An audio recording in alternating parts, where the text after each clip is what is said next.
तो कल आप लोगों का हिंदी का एग्जाम है और इस वीडियो में आप लोगों को बताऊंगा हिंदी में पास होने का तरीका। क्योंकि बहुत सारे बच्चे क्या करते हैं कि साल भर नहीं पढ़ पाते हैं किसी कारणवश। तो उन बच्चों के लिए वीडियो काफी इंपॉर्टेंट है, क्योंकि इस वीडियो में ऐसा ट्रिक बताऊंगा कि हिंदी में आप 40 से 50 नंबर बिल्कुल आराम से लेकर आ सकते हैं। मैं यह नहीं कहूंगा कि आप 90% नंबर ला सकते हैं और 90 नंबर ला सकते हैं, लेकिन जो बच्चे साल भर पढ़ाई कर रहे हो तो पढ़ते रहे, लेकिन जो बच्चे कुछ भी नहीं पढ़े हैं उन बच्चों के लिए हिंदी की बेहतरीन ट्रिक लेकर आया हूं। बिल्कुल पासिंग मार्क्स से आपका ऊपर नंबर आएगा इस वीडियो को देखने के बाद।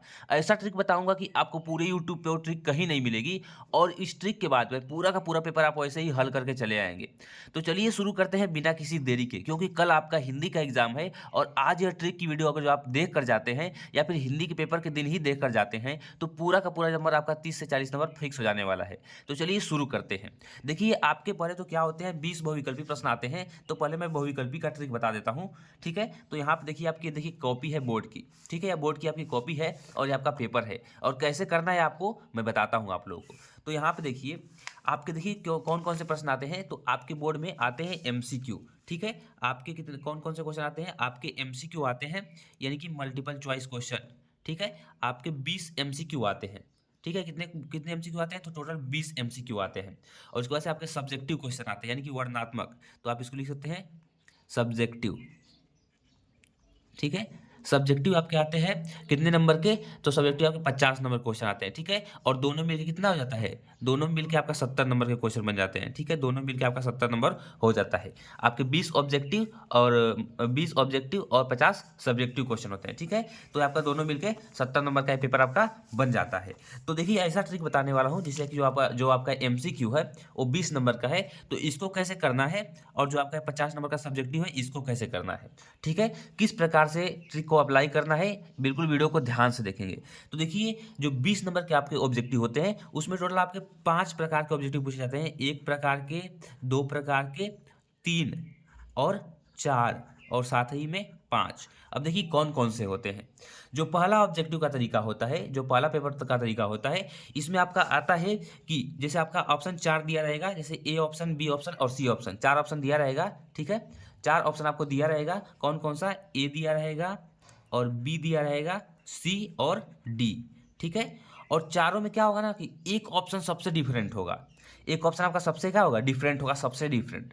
तो उस ऑप्शन को आपको टिक करना है। जैसे मान लीजिए कि आपका ए ऑप्शन सबसे डिफरेंट है, तो उसको आप टिक करेंगे तो बिल्कुल आपका सही हो जाएगा। 99% में यही होता है कि यही सही रहता है। मैं आपको दिखाता हूँ, पूरा पूरा एक ट्रिक है। 99% ऐसा ही होता है कि 4 में से अगर जो आपका जो डिफरेंट है वही सही होता है। मैं आपको एग्जाम्पल के तौर पर दिखाता हूँ। जैसे यहाँ पे देखिए पेपर है और यहाँ पे देखिए क्वेश्चन पूछा है कि यहाँ पे क्वेश्चन आपका पूछा है कि निम्नलिखित में से कौन सी कृति रीतिकालीन देव की नहीं है। ठीक है, यहाँ पे आप लोग देखिए निम्नलिखित में से कौन सी कृति रीतिकालीन देव की नहीं है। तो यहाँ पे देखिए भाव विलास, रस विलास, भवानी विलास, सबके पीछे विलास लगा है, यानी कि तीनों ऑप्शन एक जैसे हैं। तीनों ऑप्शन कैसे हैं, एक जैसे हैं, लेकिन जो आपकी कवि प्रिया है बिल्कुल अलग ऑप्शन है। ठीक है, तो यही आपका सही भी है।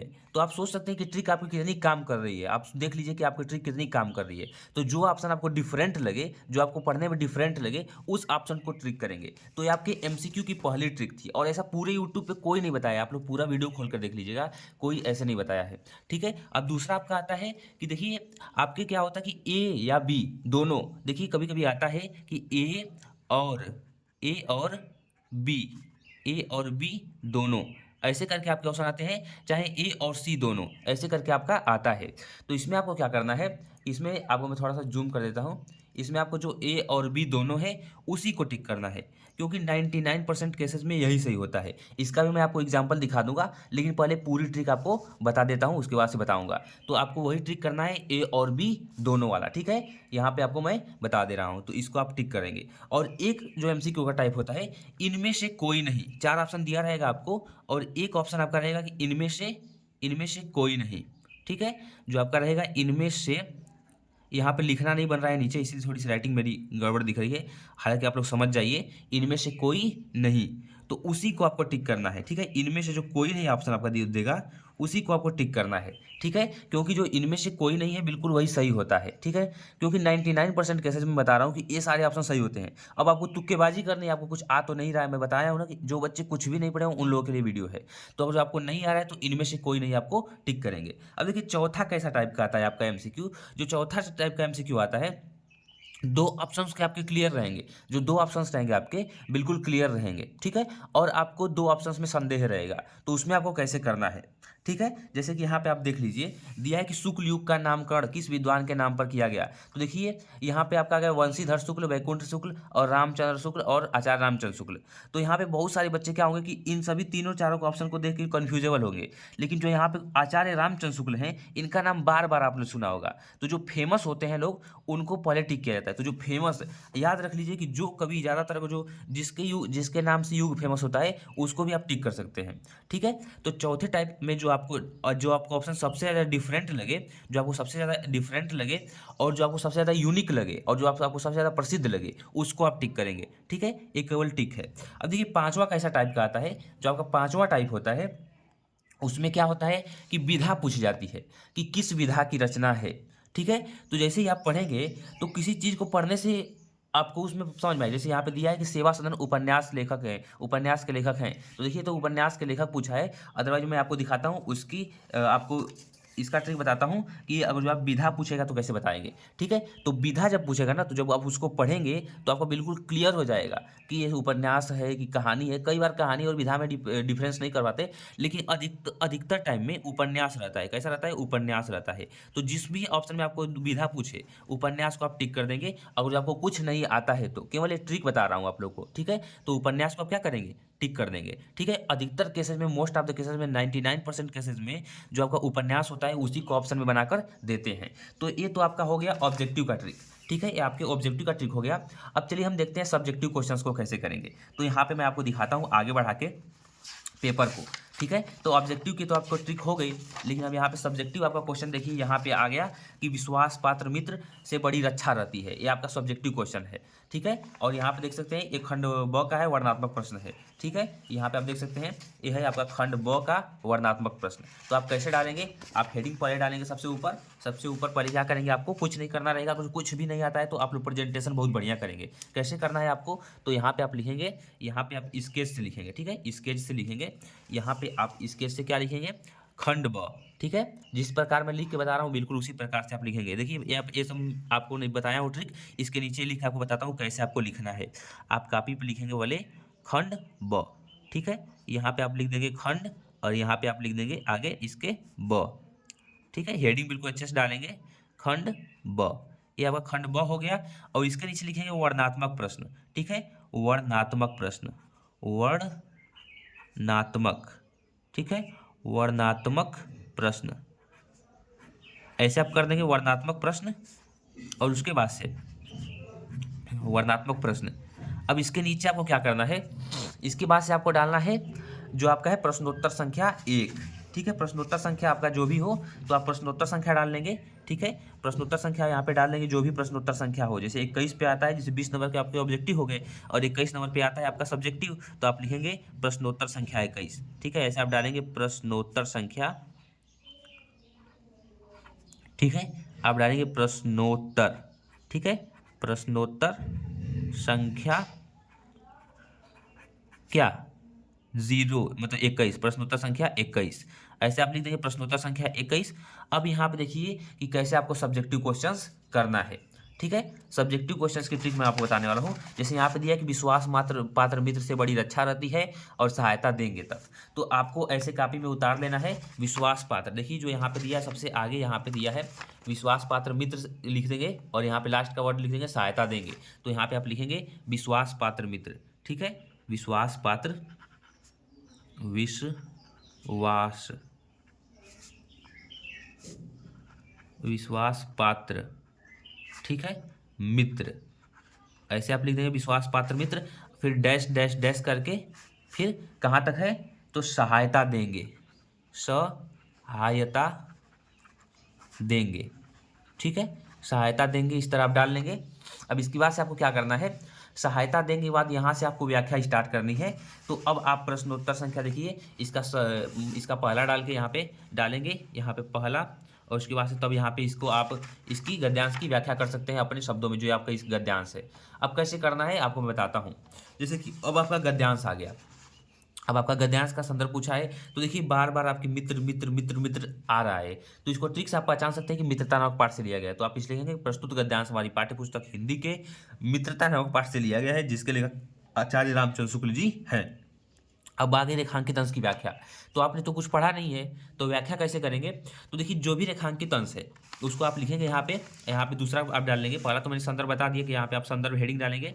यहाँ पे आप संदर्भ जो पहला है उसको आप हेडिंग डालेंगे, और संदर्भ जो मैंने बताया कि प्रस्तुत गद्यांश वाली पाठ्य पुस्तक हिंदी के फलाने चैप्टर से ली गई है, वो आप लिख देंगे। अब दूसरा आपका है रेखांकित अंश की व्याख्या। तो आप एक लाइन छोड़ेंगे, यहाँ पे मैं छोड़ के नहीं दिखा रहा हूँ, यहाँ पे डायरेक्ट आपको दिखा रहा हूँ। अब आप लिखेंगे यहाँ पे रेखांकित अंश की व्याख्या। ठीक है, रेखांकित अंश की व्याख्या, अंश की व्याख्या।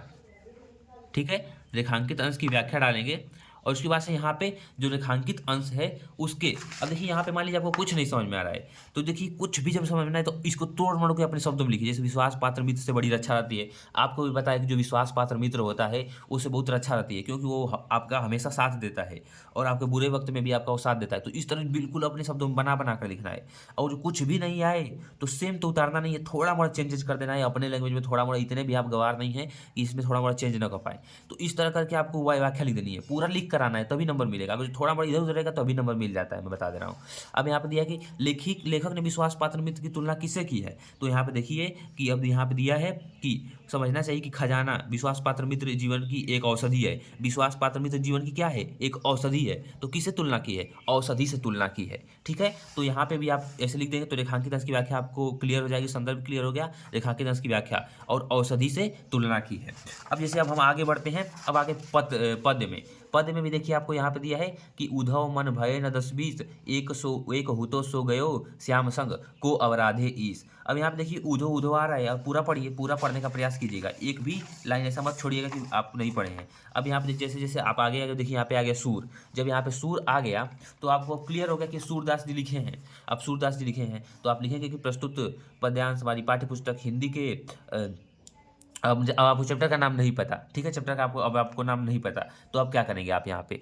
अब यहाँ पे करेंगे प्रस्तुत पद्यांश वाली पाठ्य पुस्तक हिंदी के बुक किताब से लिया गया है, हिंदी के बुक से लिया गया है, जिसके लेखक सूरदास जी है। डायरेक्ट लिख देंगे। और जो आपको पाठ का नाम नहीं याद है, तो अगर आपको पाठ का नाम याद आता रहे अदरवाइज में, तो आपका पाठ का नाम भी लिख देंगे। ठीक है, हाईलाइट नहीं करें कुछ भी, ताकि एग्जाम को पता ना चले कि आपने मतलब कि गलत लिखा है कि सही लिखा है। आप जैसे ही नीली पेन उठाएंगे पूरा लिखते जाएंगे, बीच में आपको किसी और अदर कलर का उपयोग नहीं करना है, और ऐसा नहीं लगने देना है कि नहीं मेरा मतलब गलत है।